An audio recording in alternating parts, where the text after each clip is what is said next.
दोस्तों, कैसे हो आप सब। I hope you all are fine. तो आज मैं आपको सुनाने वाली हूँ मुंशी प्रेमचंद्र जी की कहानी आप बीती। तो प्रेमचंद्र जी कहते हैं, साहित्यकारों की जिंदगी में एक ऐसा भी वक्त जरूर आता है जब प्रशंसकों की तरफ से उन्हें ढेरों पत्र प्राप्त होते हैं और वो खुशी से झूम उठते हैं। यह एक ऐसा वक्त होता है जब लेखक अपनी सारी समस्याओं को भूल खुशी का अनुभव करता है। वो पत्रों के सागर में डूब जाता है और लहरों के साथ कल्पना के एक नए शिखर पर पहुंच जाता है। उस पर मैं भी कुछ यूं यह महत्व महसूस होता है। कुछ ऐसा ही अनुभव मैंने सावन महीने में किया जब मुझे मेरी रचनाओं की प्रशंसाओं से भरा पत्र प्राप्त हुआ। इस पत्र ने दिल खोलकर मेरी कृतियों की तारीफें की गई थी। पत्र भेजने वाले खुद एक उत्तम कवि थे।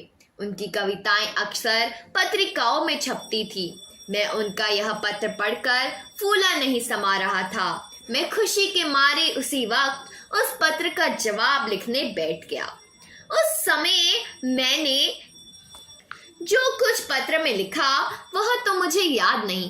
हाँ, इतना याद है कि इस पत्र के शुरू से अंत तक प्रेम भरे मीठे शब्द ही थे। हालांकि मैं कभी कविताएं नहीं लिखता था, लेकिन फिर भी मैं शब्दों को जितना सुंदर बना सकता था मैंने उतना संवार दिया था। यहाँ तक कि पत्र लिखने के बाद जब मैंने उसे फिर से पढ़ा तो मुझे कविता बहुत पसंद आई। पूरा पत्र भाव से भरपूर था। 5वें दिन उसी कवि का एक और पत्र मुझे मिला। वो पहले वाले पत्र के मुकाबले और ज्यादा प्रभावी था। उसमें मुझे प्यारे भाई कहकर पुकारा गया था। साथ ही मेरी रचनाओं की एक सूची और प्रकाशकों के बारे में उनके नाम और पते पूछे गए थे। इसके साथ ही पत्र के अंत में यह भी कहा गया था कि मेरी पत्नी आपकी बहुत बड़ी प्रशंसक है और आपकी लेखन को पढ़ना पसंद करती है। साथ ही पत्र में यह भी लिखा गया था कि मेरी पत्नी पूछ रही थी कि आपकी शादी कहाँ हुई है, आपके बच्चे कितने हैं और आपकी कोई फोटो हो तो प्लीज भेज दीजिए। वही पत्र में मेरे जन्मस्थान और वंश की जानकारी पूछ गई थी। अब पत्र के उसके अंतिम खबर में मुझे खुशी हुई। पहली बार ऐसा हुआ कि जब किसी महिला ने अपने मुंह से मेरी तारीफ की थी और यह सुनने का मौका मुझे मिला था। यह सुनकर ऐसा लगा कि कोई बुरे कर्मों की तारीफ कर रहा है। उस दौरान तारीफ में जितने भी शब्द मुझे याद थे उन सब को मैंने पत्र में लिख डाला। अपने परिवार और खानदान के विषय में ऐसा जिक्र किया कि जैसे किसी कवि ने भी कभी राजा का गुणगान नहीं किया हो। मेरे दादाजी एक जमींदार के यहाँ कर्मचारी थे, लेकिन उन्हें मैंने रियासत का प्रबंधक बताया था। वहीं अपने क्लर्क पिता को मैंने दफ्तर का प्रधानाध्यक्ष बताया था। पत्र में किसानी को जमींदारी बताया था। इसके अलावा अपने लेखन की गिनती को तो बढ़ा न सका, लेकिन उसके महत्व को बड़े अच्छे से समझा दिया था। देखा जाए तो अपनी तारीफ करना एक सिरफिरापन है, लेकिन इशारों में यह काम आसानी से किया जा सकता है। खैर, पत्र खत्म हो चुका था और लेटर बॉक्स में पहुंच चुका था। इसके बाद हफ्ते तक कोई पत्र नहीं आया। मैंने पत्र में अपने हिसाब से अपनी पत्नी की तरफ से भी कुछ बातें लिखी थी। उम्मीद थी घनिष्ठता बढ़ेगी, लेकिन ऐसा लग रहा था कि कहीं वे मुझे मतलबी और सेंटिमेंटल न समझने लगे, इसलिए कोई पत्र नहीं लिखा हो। अश्विन के महीने का तीसरा पहर था। हर तरफ रामलीला का उत्साह था। मैं भी अपने एक दोस्त के घर था। वहां ताश की बाजी चल रही थी। अचानक एक व्यक्ति वहां मेरे बारे में पूछते हुए, वह मेरा नाम लेते हुए वहां आया और मेरे बगल की कुर्सी पर आकर बैठ गया। मैं उसे नहीं जानता था। मैं सोच में था कि आखिर कौन है यह आदमी और यहाँ कैसे आया। मेरे दोस्त लोग भी उस महाशय को देखकर इशारेबाजी करने लगे। मैंने विनम्रता के साथ उनसे कहा, जवाब मिला, मेरा नाम उमापति नारायण है। मैं जवाब सुनते ही खुश होकर उनके गले लग गया। यह कोई और नहीं बल्कि वही कवि महोदय थे जिन्होंने मेरे को पत्र भेजा था। मैंने उनसे हालचाल पूछा, फिर पान और इलायची खिलाई और पूछा कि यहाँ कैसे आना हुआ। उन्होंने जवाब दिया, घर चलिए फिर विस्तार से बताऊंगा। मैं आपके यहाँ से होकर आया हूँ। वहां मुझे पता चला कि आप यहाँ हो तो मैं पूछता हुआ यहाँ आ गया। फिर मैं फौरन उनके साथ जाने के लिए तैयार हो गया। उनके कमरे से निकलते ही मेरे दोस्त ने इशारों में मुझसे पूछा कि यह साहब कौन है। मैंने दोस्तों को बताया कि यह मेरे नए मित्र हैं। मित्र ने कहा कि थोड़ा सावधान रहिएगा, मुझे ये थोड़े उचक्के लग रहे हैं। मैंने कहा, आपका यह अनुमान गलत है। आप आदमी को हमेशा उसके कपड़ों से जज करते हैं, लेकिन इंसान वस्त्र से नहीं बल्कि दिल से होता है। मित्र बोला, खैर यह रहस्य की बात है, बाकी आप जाने, मैं आपको बस सावधान कर रहा हूँ। मैंने मित्र की बात पर कोई जवाब नहीं दिया और उमापति जी को लेकर अपने घर आ गया। मैंने उनके लिए बाजार से खाना मंगवाया। इस दौरान उन्होंने अपनी कई सारी कविताएं मुझे सुनाई। कविताएं सुनाते वक्त उनकी आवाज बहुत मनोहर और मीठी लग रही थी। हालांकि कविताएं तो मुझे समझ नहीं आई, लेकिन मैंने उनकी कविताओं की तारीफ के पुल बांध दिए। मैं खुशी के मारे उनकी कविताओं की वाहवाही करने लगा। ऐसा लग रहा था जैसे मानो मुझसे बढ़कर कोई काव्य प्रेमी है ही नहीं। शाम के वक्त हम दोनों रामलीला देखने गए। वहां से लौट कर आने के बाद मैंने उन्हें खाना खिलाया। इसके बाद उन्होंने अपनी यात्रा के बारे में बताना शुरू किया। उन्होंने बताया कि वह इस वक्त कानपुर जा रहे हैं अपनी पत्नी को लेने के लिए। उनका मकान कानपुर में है। उन्होंने उस वक्त अपने विचार को साझा करते हुए बताया कि उनकी इच्छा मासिक पत्रिका निकालने की है। उन्होंने बताया कि प्रकाशक कविताओं के लिए 1000 रुपये देते हैं, लेकिन उनकी इच्छा है कि वे कविताओं को पत्रिका में क्रमशः निकालें, फिर अपने ही पैसों से पुस्तकार प्रिंट करवाएं। उमापति ने यह भी बताया कि उनकी जमींदारी कानपुर शहर में है, लेकिन वह साहित्यिक जिंदगी बिताना चाहते हैं। उन्हें जमींदारी से नफरत है। उन्होंने बताया कि उनकी पत्नी लड़कियों को एक स्कूल में पढ़ाती हैं और वहाँ प्रधानाध्यापिका भी हैं। यह सारी देर बातें करने तक चल गई। अधिकांश बातें उस दिन की याद नहीं है। हाँ, बस यह याद है कि हमने अपने भावी जिंदगी का एक प्रोग्राम बना लिया था। उस वक्त मैं अपनी किस्मत को सराह रहा था कि घर बैठे बिठाए मुझे भगवान ने एक अच्छा दोस्त भेज दिया। हम लोगों को बात करते करते लगभग आधी रात यूं ही बीत गई। उन्हें अगले दिन 8 बजे निकलना था, सो मैं सोकर सुबह 7 बजे उठ गया। मैंने देखा कि उमापति जी जाने के लिए तैयार थे। बोले, इजाजत दीजिए, लौटने वक्त इधर से ही जाऊंगा। इस वक्त आपको तकलीफ दे रहा हूँ, माफ करिएगा। जब कल मैं चला था तो उस वक्त सुबह के 4 बज रहे थे। चलने की चिंता में पूरी रात जागना पड़ गया। गाड़ी में बैठते ही झपकियां आने लगी तो मैंने कोट उतार दिया और फिर लिटा तो फौरन सो गया। मुगल सराय में आंख खुली तो देखा कि कोट गायब था। कोट को मैंने चारों तरफ ढूंढा, पता ही नहीं चला कि मेरा कोट किसी ने चोरी कर लिया है। मेरे कोट में उस वक्त 50 रुपए रखे थे, वो भी साथ में चले गए। पत्नी के मैके उसे लेने जाना है और जाते वक्त मुझे कपड़े ले जाने हैं।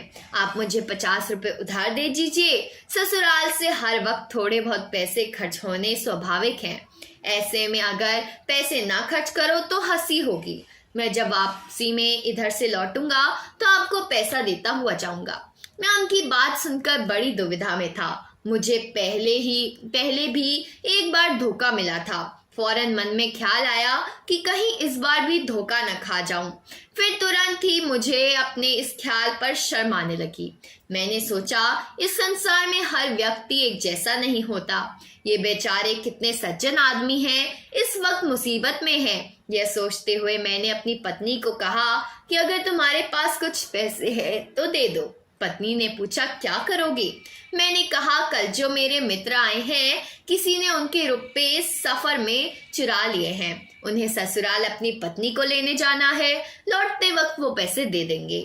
मेरी बातों को सुनकर पत्नी ने मजाक करते हुए कहा, तुम्हारे जितने भी दोस्त आते हैं सब तुम्हें धोखा देते ही जाते हैं। मेरे पास कुछ पैसे नहीं है। फिर मैंने थोड़ा अपनी पत्नी को मनाते हुए कहा कि अगर पैसा है तो दे दो ना, बेचारे तैयार होकर खड़े हैं, उनकी गाड़ी छूट जाएगी। पत्नी ने कहा, बोल दो जाकर कि इस वक्त घर में कोई पैसे नहीं है। मैंने कहा, यह कहना इतना आसान बिल्कुल नहीं है। इसका मतलब यह है कि मैं दरिद्र होने के साथ साथ अच्छा दोस्त भी नहीं हूँ। क्या मेरे पास 50 रुपए का भी इंतजाम नहीं हो सकता? उमापति जी को इस पर कभी भी यकीन नहीं होगा कि मेरे पास इतने पैसे भी नहीं हैं। इससे तो यह सही कि उनसे मैं सीधे सीधे कह दूं कि हमें आप पर बिल्कुल यकीन नहीं है।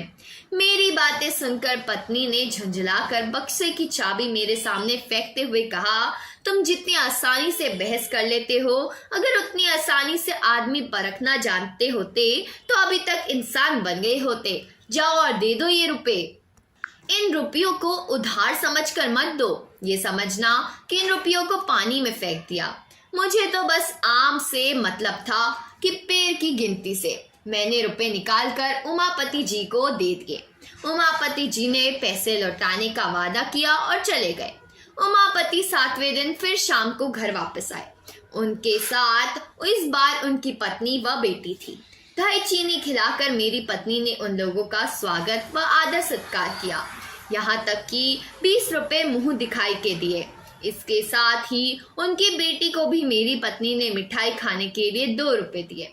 मुझे लगा कि उमापति जी आने के बाद ही मेरे पैसे लौटा देंगे, लेकिन उन्होंने रात में रुपयों की कोई जिक्र ही नहीं किया। सोते वक्त मैंने पत्नी से कहा कि रुपये का तो इन्होंने जिक्र तक नहीं किया। पत्नी ने मेरी बात सुनकर हंसते हुए कहा, क्या तुम्हें सच में उम्मीद थी कि वो आते ही फौरन तुम्हें पैसे लौटा देंगे? मैंने पहले ही तुमसे कहा था कि रुपये मिलने की उम्मीद में उन्हें पैसे मत देना। यह समझो कि ये पैसे किसी दोस्त की मदद के लिए दिए थे, लेकिन तुम तो विचित्र हो। पत्नी की बातें सुनकर मैं लज्जित होकर चुप रह गया। उमापति अपने परिवार वालों के साथ 2 दिन तक मेरे घर में रुके।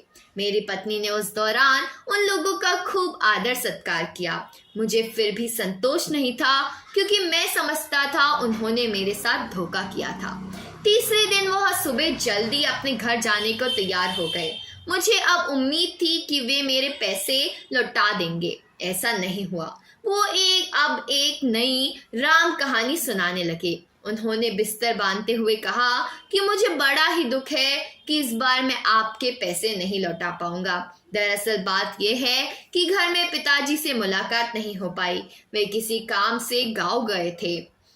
मेरे पास इतनी छुट्टियां नहीं थी कि उनसे मिलने मैं गांव तक जाता। गांव जाने के लिए रेल का वहां कोई भी जरिया नहीं है। वहां पहुंचने के लिए बैलगाड़ियों से जाना पड़ता है।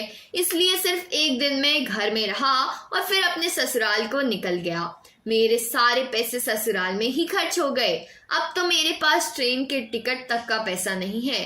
कृपया आप मुझे 25 रुपए दे दीजिए, मैं वहां पहुंचते ही आपके रुपए भेज दूंगा।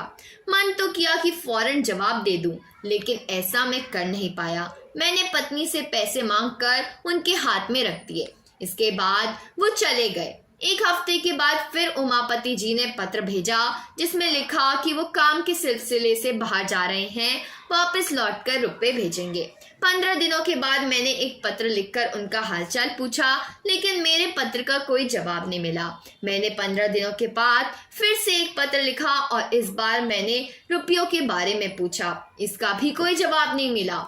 1 महीने बाद मैंने फिर पत्र लिखा, लेकिन इस बार भी कोई जवाब नहीं मिला। मैं समझ गया कि पत्नी ने जो भी कहा वो सच ही है। मैं निराश और चुप होकर बैठ गया। हालांकि मैंने अपने इन पत्रों के बारे में अपनी पत्नी को कुछ नहीं बताया। उमापति के इस व्यवहार पर मुझ पर गहरा असर हुआ। फिर इसी महीने मेरे यंत्रालय में बिहार प्रांत से एक कंपोजिटर आया था।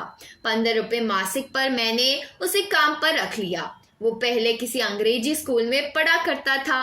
किसी का सहयोग न मिल पाने की वजह से वो पढ़ाई छोड़ चुका था। उसके घर वालों ने उसकी मदद करने से मना कर दिया। मजबूर होकर उसे नौकरी करनी पड़ी। उसकी उम्र यही कोई 17 से 18 साल रही होगी। उसका गंभीर स्वभाव था और उसके बातचीत करने का तरीका भी अच्छा था। यहाँ आने का तीसरा दिन उसे बुखार हो गया। कुछ दिनों के बाद भी जब बुखार नहीं गया तो अब उसे अपने घर की याद सताने लगी। उसने मुझसे कहा कि वह बीमार है, उसे कुछ रुपए मिल जाए तो वह घर चला जाएगा, फिर वह वहां पहुंचकर पैसों का इंतजाम कर मेरे को भेज देगा। वह सच में बहुत बीमार था, लेकिन मैं पहले से ही पैसों के मामले में धोखा खाकर बैठा हुआ था, इसलिए मैंने उसे मना कर दिया। मेरी बातें सुनकर वह रोने लगा और मदद की विनती करने लगा, लेकिन धोखे की चोट खाए बैठा मैं उसकी बातों को नजरअंदाज कर दिया। दुविधा भरी स्थिति में उसने फिर आकाश को देखा और वहां से चला गया। मुझे अंदर ही अंदर बुरा लगा, लेकिन जो मैंने निर्णय लिया था मैं उसी पर अड़ा रहा। मैंने मन में इस बात पर विचार करके संतोष कर लिया कि मैं कहां से एक धनी हूं जो पैसे बहाता रहूं। वह लड़का मेरे पास से आंखों में आंसू लेकर गया था। तब कार्यालय के एक क्लर्क जिनका नाम पंडित पृथ्वीनाथ था, उन्होंने उसकी मदद कर दी। उन्होंने उसकी पूरी कहानी सुनकर उसे 15 रुपए दे दिए। जब मुझे उनकी जानकारी हुई तो मानो मेरे मन में कोई बोझ उतर गया हो। चलो अब वो बेचारा अच्छे से घर तो पहुंच ही गया। यह सोचकर ही मुझे मुफ्त में ही संतोष मिल गया, लेकिन कुछ अपने किए पर भी बहुत शर्मिंदा हुआ। मैं बड़े बड़े उपदेश दिया करता था, लेकिन आज अपनी ही जुबान से मुकर गया। 5वें दिन पैसे आ गए। मेरी आंखें खोल देने वाली यह यातना मुझे शायद ही कभी मिली थी। खैर, इस बारे में मैंने अपनी पत्नी को कुछ नहीं बताया, वरना मेरा घर में जीना मुश्किल हो जाता। पूर्व कथित वृत्तांत को लिखकर मैंने पत्रिकाओं में भिजवा दिया। मेरा मकसद बस इतना था कि मैं लोगों को धोखेबाजी के इस कुपरी राम का संदेश दूं। मुझे सपने में भी उम्मीद नहीं थी कि इसका मुझे कोई सीधा फल मिलेगा। फिर चौथे दिन 5 रुपए का मनी ऑर्डर मेरे पास पहुंचा। मैं उसे देखकर इतना खुश हुआ कि मेरी खुशी में कोई सीमा नहीं थी। मनी ऑर्डर भेजने वाला कोई और नहीं बल्कि वही महोदय थे, उमापति। भेजे गए कूपन पर सिर्फ क्षमा शब्द लिखा था। मैंने वो पैसे लेकर अपनी पत्नी को दे दिए और वो कूपन दिखाया। पत्नी ने बड़े ही अनमने तरीके से मुझसे कहा, इसे ले जाकर अपनी अलमारी में रख लो।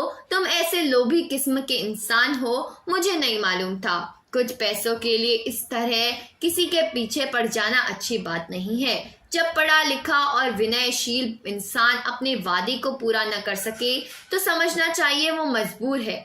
विवश हुए इंसान को इस तरह बेइज्जत करना सही नहीं है। मैं इन पैसों को तब तक नहीं रखूंगी जब तक कि उमापति जी का कोई संदेश या पत्र नहीं आ जाता जिसमें उनके रुपए भेजने की देरी का कारण लिखा हो। हालांकि उस वक्त मैं ऐसी महान बातें सुनने के लिए बिल्कुल भी तैयार नहीं था। डूबे हुए रुपए मिल गए, इसलिए मैं खुशी के फूला ना समा रहा था। तो दोस्तों, कहानी से सीख मिलती है कि हमें किसी व्यक्ति के लिए भी तुरंत ही राय नहीं बनाने देनी चाहिए, क्योंकि हो सकता है वह अच्छा भी हो सकता है वह बुरा भी हो। तो पहली बारी में उसके लिए कुछ सोच लेना नहीं चाहिए कि ऐसा है या वैसा है। तो दोस्तों, आज की कहानी यही थी। पसंद आई हो तो वीडियो को लाइक करना, चैनल को सब्सक्राइब करना। आज के लिए बस इतना ही। मिलते हैं अगली वीडियो में।